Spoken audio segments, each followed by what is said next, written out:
Hello viewers, welcome back to Unhas Daily. I'm Wildan Dinusalam, is your anchor, live reporting from our main studio of Unhas TV. We aim to provide you the real news, taken seriously by our reporters from representative yet credible sources. And I will be with you today for a few minutes, delivering 3 news. Well, let's begin the news today. Traffic congestion has become a daily sight in the city of Makassar. This congestion typically occurs in the morning and evening when people start and finish their activities. The Makassar city government has tried to reduce congestion by expanding the road network and providing public transportation, but the congestion persists. So, what is the right solution for this problem? Stay tuned for more information. Makassar, the capital city of South Sulawesi province, covers an area of 175.77 square kilometers. According to the South Sulawesi Central Statistics Agency, Makassar recorded a population density of 1,474,637 people in 2024. As a city with a large population, Makassar is also a city that cannot escape traffic congestion issues. Congestion in Makassar is not a new phenomenon. The peak congestion often occurs during rush hours in the morning and evening when students go to school and employees head to work, and again when they return home in the evening. This congestion happens in several spots in Makassar, such as Jalan Perintis, BTP, Jalan Urip Sumaharjo, and other locations. Kalau bilang mengurangi, sebenarnya masalah kemacetan itu masalah kompleks ya. Kalau secara teori, penduduk di atas 1 juta jiwa itu pasti kotanya akan mengalami kemacetan yang berulang. Jadi mungkin ada masa 1 hari macet, minggu depan tidak macet lagi. Tapi kalau sudah di atas 1 juta jiwa itu secara teori memang akan mengalami kemacetan yang berulang. Kalau kemacetan di Makassar ya, saya dari 2010 lakukan penelitian tentang masalah kemacetan di Kota Makassar. Satu, memang tren pertumbuhan penduduknya besar. Bukan saja penduduk yang ada di sini, tapi yang bermigrasi ke Kota Makassar itu banyak. Terus dari dulu itu kita sudah lihat bahwa tren perkembangannya itu selalu permukimannya itu berkembang ke tepi kota. Nah itu yang mendorong banyak demand yang berkembang ke tepi kota, tapi monofungsi. Jadi yang tadi teorinya mengatakan kalau monofungsi kemudian sporadis itu kecenderungan pada ketergantungan pada kendaraan bermotor. Jadi ciri-ciri urban sprawl kalau di Kota Makassar ya terlihat memang di tepi-tepi kotanya, khususnya di Tamalan Rea, Biringkanaya itu sudah ada. Ya, sekarang di dalam BTP ada lagi perumahan ya, tapi fasilitas sosial ekonominya jauh dari rumah. Jadi orang kalau mau pergi sekolah, mau pergi ke pasar saja minimal dia tetap harus naik motor. Nah, itu yang menjadi PR yang harus diselesaikan. Itu salah satu aspek kecil. Belum lagi yang lain, misalnya pengendalian pertumbuhan kendaraan bermotor. Bagaimana sekarang satu rumah sudah punya, hasil penelitian saya 2 tahun lalu, satu rumah itu setidaknya punya 2 kendaraan, 1 mobil dan 1 motor. Ya, dan ada lebih dari 80% penduduk Kota Makassar itu tiap hari menggunakan kendaraan pribadi untuk melakukan aktivitasnya. Jadi memang tinggi, tapi kita tidak bisa juga menyalahkan mereka karena tidak ada kebijakan lain yang mendorong mereduksi itu. Misalnya, oke, kita mau orang beralih tapi sediakanlah angkutan umum. Oke, kita mau beralih tapi angkutan umumnya harus murah misalnya. Tapi di sisi lain ya harusnya kalau memang sudah ada angkutan umum yang murah dan terjangkau, harusnya pajak kendaraan bermotor sudah bisa dinaikkan misalnya. Subsidi tidak lagi ke subsidi BBM, tapi subsidi supaya angkutan massal ini bisa menjangkau sebanyak-banyaknya kawasan supaya lebih mudah dicapai oleh masyarakat. The Makassar city government has made various efforts to tackle this congestion, such as widening the road network, traffic engineering, and providing public transportation services. However, the congestion problem persists. Dr. Veni Veronica Natalia, head of the Infrastructure and Transportation Planning Laboratory at UNHAS, explained that besides population density, other factors contributing to congestion include the growth of motor vehicles, urban planning not integrated with the transportation system, and policy issues. Thus, to resolve the traffic congestion problem in Makassar, it is necessary to address all aspects comprehensively. Dr. Feni Veronica Natalia emphasizes that solving the traffic congestion problem in Makassar requires thinking about solutions for each aspect with a comprehensive approach. Addressing all aspects must go hand in hand with other aspects. It cannot be resolved by taking only one aspect. Public transportation in Makassar is starting to show improvements. The Makassar Baru Railway project is gradually being completed, while the Makassar Maros Railway remains unfinished. The idea of building a subway has emerged as an alternative to avoid traffic congestion. Is Makassar ready for a subway system? Stay tuned for the full report. The Makassar Baru Railway project is not yet complete. The project has left the Makassar Maros area untouched. The type of railway system to build has been a long discussion. Ground-level tracks, elevated tracks, and underground tracks all have their own considerations. The plan to build an underground train has emerged as an option to avoid traffic congestion.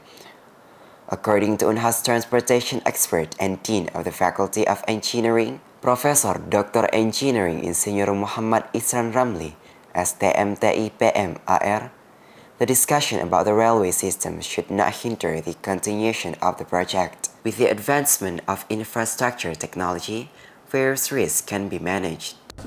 Di dalam pemilihan jenis konstruksi ya untuk pembangunan suatu infrastruktur moda transportasi, apalagi moda berbasis rel misalnya, sebetulnya pelajaran dari berbagai tempat atau negara atau kota-kota besar lainnya di dunia ini relatif sebetulnya hambatannya. Dalam hal ini, kalau kita menginginkan misalnya dia elevated di atas gitu ya, itu juga tidak ada masalah. Kemudian kalau kita mau menginginkan dia misalnya di atas jalan gitu itu juga relatif tidak masalah. Kalau kita menginginkan juga kayak di underground seperti itu juga tidak ada masalah.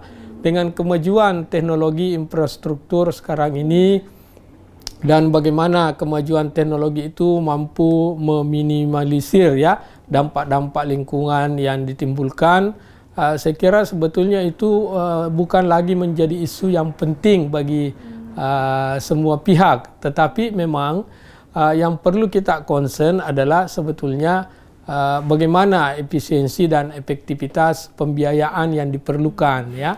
Tentunya pemilihan 3 jenis konstruksi ini tentulah berbeda biayanya, berbeda waktu pengerjaannya. The former chairman of the Inter-University Transportation Study Forum of Indonesia emphasized that Makassar is ready for the construction of an underground railway. This is evidenced by several successful underground projects, such as Karibau Siling and the Mandai Underpass.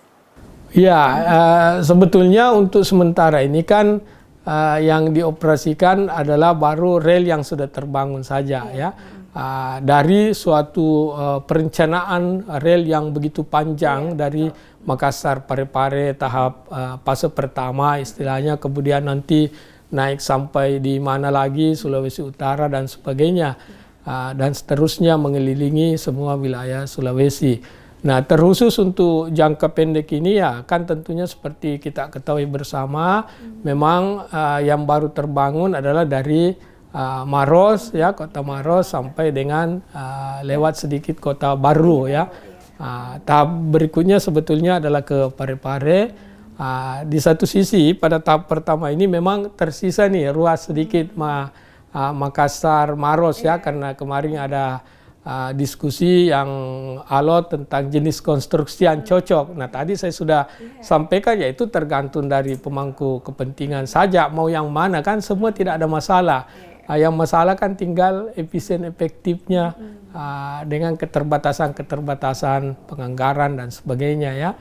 Nah, oleh karena itu tentunya apabila ini bisa segera secepatnya disempurnakan rel yang belum terbangun itu akan memberi dampak sosial yang lebih besar ya. According to him, one of the reasons Why public transportation is still rarely used is the distance of the stations from residential areas and activity centers. Collaboration is needed between the railway operators and local governments to provide easy access. As of now, the Makassar-Parepare Railway project is not yet complete. Only 84 stations are operational, running from Mandai Maros Station to Garongkong Baru Station. Out of the planned 145 kilometers of railway, only 120 kilometers have been built, and 80 kilometers are operational. Indonesia Huabao Industrial Park, IHIP, recently visited the Mandarin Language and Chinese Culture program at the Faculty of Cultural Sciences, Hasanuddin University. This visit brings great news for students and alumni. Here is the full report. Indonesia Huabao Industrial Park is a company engaged in the management of nickel smelter-based industries. Located in Topogoro Village, West Bungo District, Morowali Regency, Central Sulawesi. The meeting was directly received by the head of the Mandarin Language and Chinese Culture program, Diansari Ungawaru SS M. Tejasol. The IHIP delegation was represented by Yuan Zhen, foreman of the publication division, Hasrul from the Huabao communication team, and translator Mervira. The management team from Unhas TV was also present. The presence of the Huabao representatives this time highlights their need for human resources will work as a translator. But the Huabao directly offers opportunities to Unhas students to work as translators, both for alumni and students who are ready to join IHIP. During their visit, the Huabao team observed firsthand how students learn Mandarin. Huabao hopes that the potential from Unhas is significant, with more than 100 translators needed. 很高兴来到哈山努丁大学。我们今天来这边参观，是为了了解一下哈山努丁大学的中文教学水平，以及为我们的中文翻译招聘做一个准备。 Jadi kami sangat senang sekali datang di Universitas Hasanuddin ini, dan tujuan kami datang di tempat ini adalah untuk melihat perkembangan atau proses belajar bahasa Mandarin yang ada di Universitas Hasanuddin ini. Dan salah satu tujuan kami datang di tempat ini juga adalah untuk melihat atau memantau kebutuhan translator atau penerjemah di tempat kami. Dan saat kami datang di tempat ini, kami boleh melihat progres atau perkembangan yang ada di universitas ini sangat baik, dan kemungkinan nantinya akan sangat membantu perusahaan kami. 我们目前翻译岗位还有大量的一个空缺，因为本地中文翻译比较稀少，然后我们也是希望可以在这边找到更多的一些翻译员，来满足我们的一个现场的用工需求。 Jadi memang untuk kebutuhan translator kami di perusahaan itu masih sangat besar, karena masih banyak posisi atau jabatan yang masih memerlukan translator di tempat kami. Jadi untuk kebutuhan translator itu masih dibilang masih sangat cukup besar, atau jangkauannya masih luas. Seperti itu. The demand for Mandarin translators continues to rise in line with Chinese economic growth and its increasing global role. That was the news of truth and accuracy from Unhas Daily Team. We're hoping everyone is in good condition and also hoping you have a great day ahead. I'm Wildan Dinusalam. See you and goodbye.